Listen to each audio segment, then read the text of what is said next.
On this episode of China Uncensored, you won't believe why the CCP kidnapped and tortured this billionaire.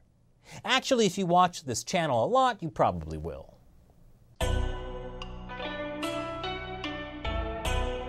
Hi, welcome to China Uncensored. I'm your host, Chris Chappell. Chinese police have kidnapped and detained a Chinese-born Canadian billionaire.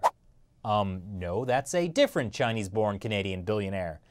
Apparently, this is not a great time to be a Chinese billionaire. Today, I'm talking about Sun Qian. She's the co-founder of Beijing Liedman Biochemistry Company. She and her husband are worth an estimated 3.5 billion yuan, according to the WHO-run report, which tracks China's wealthy. But her situation is a little different from those other billionaires. Back in February, 20 policemen ransacked her home in Beijing and arrested her. According to her lawyer in China, in detention, she's been shackled, pepper sprayed, and not allowed to sleep. So what heinous crime did Sun Qian commit? Corruption? Embezzlement? Extortion? No. Her crime was much, much worse. She was meditating.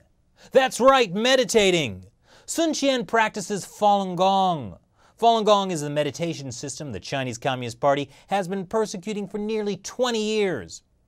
As the Beijing First Procuratorate branch said, Sun Qian was using a heretical religious organization to undermine the law, which she did by meditating in the privacy of her own home.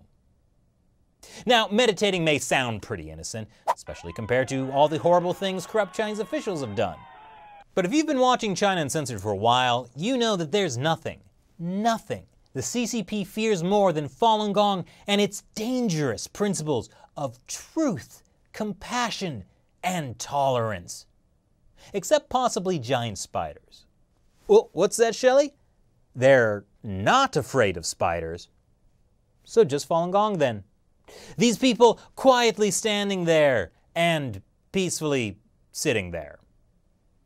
I mean, the way they close their eyes is kind of menacing. How could you not kidnap and torture people for doing that? But wait, you say, Sun Qian is a Canadian citizen. What right do Chinese police have to detain her for so long?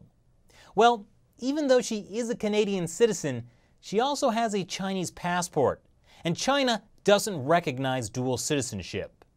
It's part of the Communist Party's attitude that ethnically Chinese people anywhere in the world belong to China, regardless of citizenship, or international law, or objective reality. And yes, that does also apply to ethnically Chinese pandas. Speaking of international law, isn't there any way Sun Qian's lawyer can at least get her deported to Canada? Well, guess what? She doesn't have a lawyer anymore. He was forced to drop her as a client because partners in his law firm told him that if he represents Miss Sun or any other Falun Gong case, they will cancel his contract to continue working with the firm. That was after the local Justice Bureau put pressure on both the law firm and the lawyer.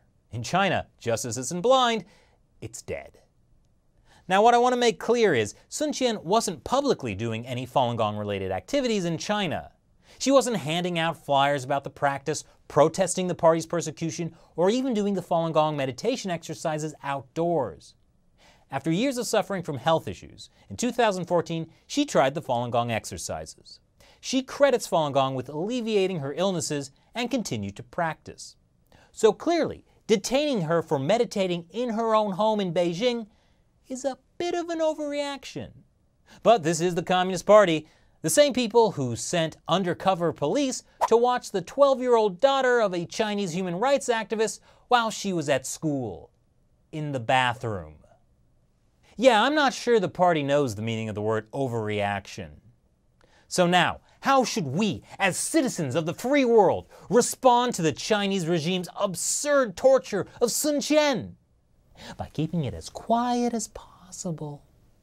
At least that was the response from Canada's ambassador to China, John McCallum. When he was asked about Sun's case, he said it doesn't help the person in detention if we broadcast their situation in public, so I think for those cases almost all the time, it's better to proceed in a low-profile way. You see, outside pressure won't help Sun, and it could even jeopardize all the potential sweet deals between Canada and China. Like that one where a Chinese company can buy a Canadian company that handles military contracts without a security review. Or that free trade agreement. Or that extradition treaty, which should be sounding completely psychotic right about now. So you can see why some people in the Canadian government might want to, proceed in a low-profile way. But all the evidence suggests that if the goal is to actually get Sun Qian released, then lots and lots of media attention is exactly what's needed right now. According to her former lawyer, in the early days of her detention, she was kept in a small, darkened room, and that only stopped after the Canadian embassy became involved. And in another case of a Canadian Falun Gong practitioner being detained in China, it was the Canadian public outcry that helped stop him from being tortured.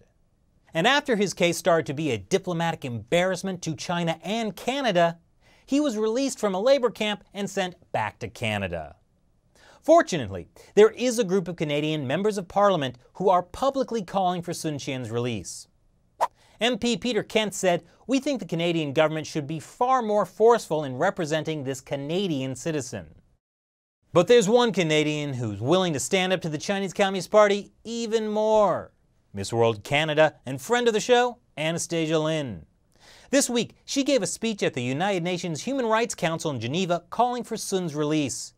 And what was China's response to a beauty queen being the only one man enough to call them out for torturing a Canadian citizen? They said, Falun Gong is not a religion, but an evil cult, and also an anti-China organization. The government of China has arranged help for those tricked into practicing Falun Gong. Oh, right, I get it. Sun Qian, a woman who built a multi-million-dollar company from scratch, is actually really dumb.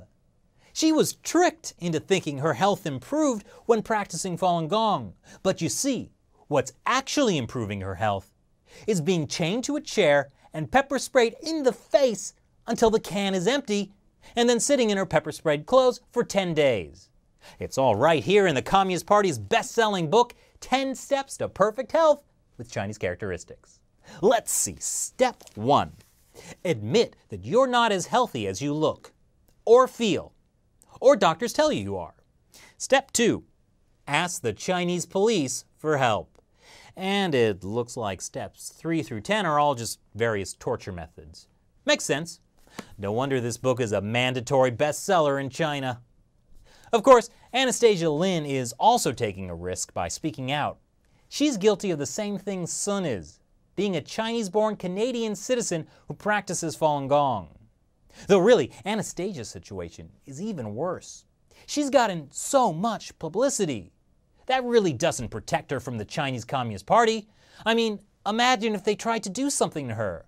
Why, there'd be a huge public outcry, which, according to the Canadian ambassador, would only make things worse for her. Somehow. And in a way, Anastasia Lin and Sun Qian are even more of a problem for the Communist Party than other Falun Gong practitioners.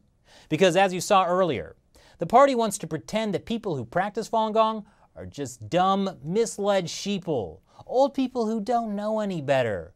Surely no one educated or successful, like a Chinese billionaire or an international beauty queen, would ever practice Falun Gong.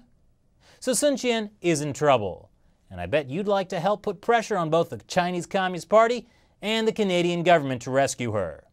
Anastasia Lin has started this petition online. It demands that Canadian Prime Minister Justin Trudeau do everything he can to bring Sun Qian home. Come on, Trudeau, stop hugging those pandas. You're just going to have to send them back to China anyway. I signed the petition, and I hope you do too. So click the link below or at the end of this video and sign your name to rescue Sun Qian. Thanks for watching this episode of China Uncensored. Once again, I'm your host, Chris Chappell. See you next time.